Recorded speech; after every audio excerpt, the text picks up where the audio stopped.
그렇다면 2차 세계대전 때 전쟁 범죄를 저지른 사람들은 어떻게 처벌받았을까요? 제2차 세계대전 이후 전쟁 중에 발생한 인권 유린 행위 등의 전쟁 범죄를 처벌하기 위한 재판이 열리게 됐는데 1945년 독일 뉘른베르크에서 열린 재판에서는 독일 나치의 주요 전쟁 범죄자를 재판해 12명이 사형을 선고받는 등 처벌이 이루어졌습니다. 이를 뉘른베르크 재판이라고 합니다. 또한 일본 도쿄에서 열린 국제군사재판, 즉 도쿄재판에서도 일제의 전쟁 범죄자들을 처벌하기 위한 재판이 진행되었는데요. 하지만 재판 결과 일본 천황에게는 죄를 묻지 않았고 731 부대, 그 생체 실험을 저질렀던 731 부대의 전범 행위에 대한 처벌도 미흡해서 전범 처리가 제대로 이루어지지 못했다는 한계를 지닙니다. 인권 유린이라는 건 기본적인 인권을 침해하는 행위를 말합니다. 자, 이게 뉘른베르크 재판의 모습이에요. 1945년 뉘른베르크에서 열린 재판에서 나치 주동자 12명에게는 사형이, 3명에게는 종신형이 선고되었는데요. 이 재판에서는 침략 전쟁을 범죄로 간주하고 비인도적, 그러니까 인간의 도리에 맞지 않는 비인도적 행위에 관한 책임을 물으면서 인도에 관한 죄라는 개념이 처음으로 등장하게 되었습니다. 여기 인도에 관한 죄라는 내용이 나와 있죠. 그리고 요거는 도쿄 재판, 국제군사재판입니다. 1946년 일본 도쿄에서 전쟁 범죄 행위에 대한 재판이 열리면서 A급 전범 25명 중 7명에겐 사형이, 18명에게는 금고형이 선고되었습니다. 하지만 전쟁의 최고 책임자라고 할 수 있었던 히로히토 천황은 재판에 넘겨지지 않았고 7명의 사형수 외에는 모두 석방되었습니다. 이 사람이 731 부대, 생체 실험을 했던 731 부대를 이끌었던 사람인데요. 이 생체 실험 자료, 결과, 여러 가지 데이터들이 있겠죠. 그런 자료를 미국에 넘기는 조건으로 국제군사재판에서 처벌받지 않았다라고 합니다.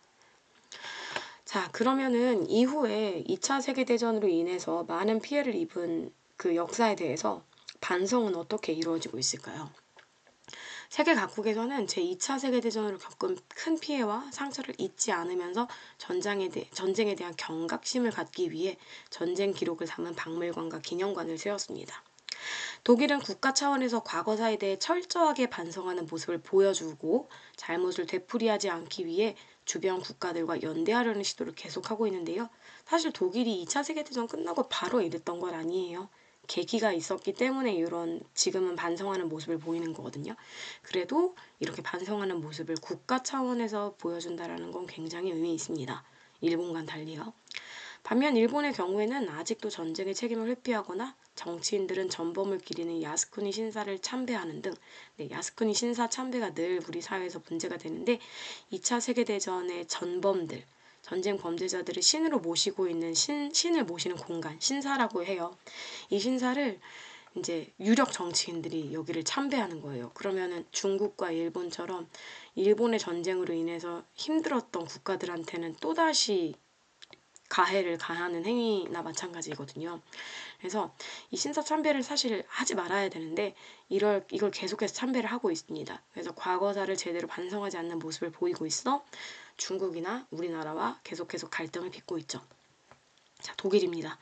독일에서는 독일이 분단되어 있었던 거 알고 있죠? 동독과 서독 중에서 서독의 빌리 브란트 총리가 폴란드에 가서 이게 계획된 게 아닌데 갑자기 독일의 유대인 학살을 사죄하는 의미로 무릎을 꿇은 사진. 이거 굉장히 대단한 유명한 사진이거든요. 요걸 이렇게 총리가 이렇게 무릎 꿇고 사과하면서 이후부터 이제 과거사를 반성하는 분위기가 굉장히 많이 무르익게 됩니다. 그다음 일본은 계속 야스쿠니 신사를 참배하고 있죠. 아까 선생님이 얘기했던 것처럼. 자, 그다음 강제 노동이 이루어진 지역도 있었습니다. 독일의 탄광산업단지. 2001년 유네스코 세계유산으로 등재된 이 탄광산업단지는 강제 노동과 학살 사실을 숨기지 않고 전시하고 있습니다.